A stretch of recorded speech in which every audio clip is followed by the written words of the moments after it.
Hi, my name is Kat O'Shea. I work as a research associate here at Algenesis Labs. Today, we're going to be talking about qualitative and quantitative biodegradation testing.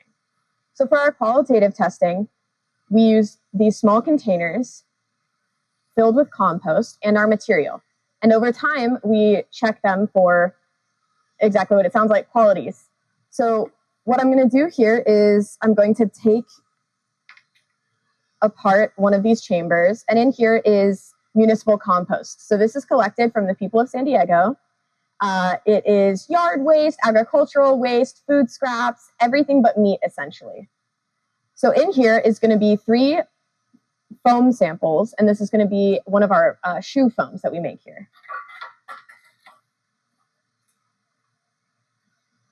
So right now, I'm sifting it to a 5-millimeter sieve.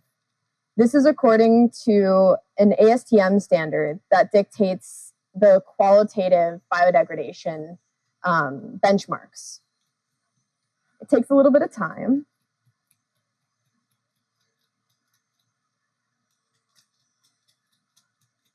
This foam has been in biodegradation for about 32 weeks at this point. So that's getting to a little over half of a year. All right. So our qualitative testing is primarily photography based. This is a ruler that I use for scale here.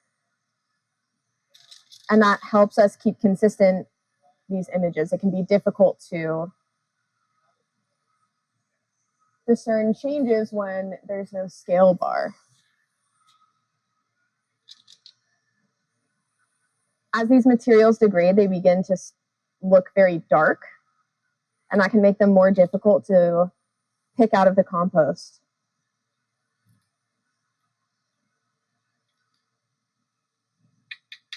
All right, beautiful.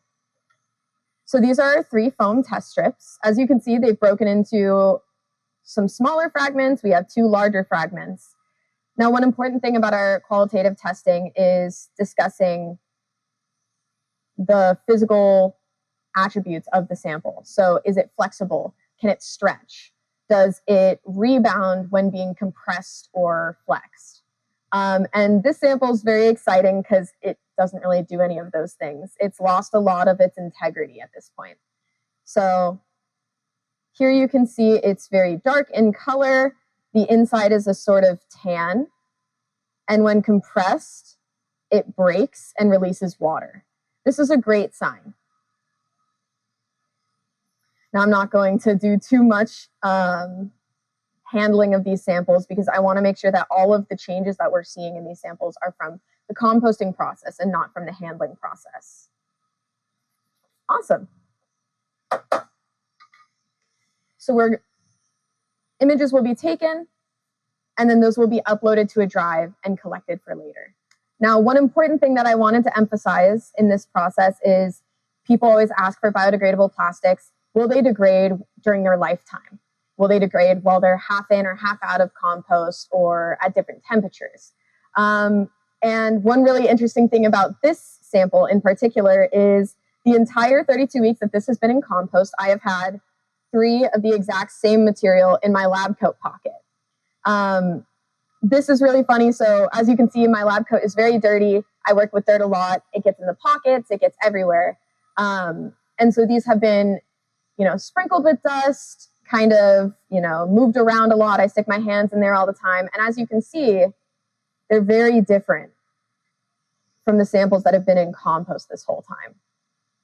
So as you can see, it's very floppy, fragile. Meanwhile, this has all of the original properties that it started with. Very flexible, soft foam with great rebound.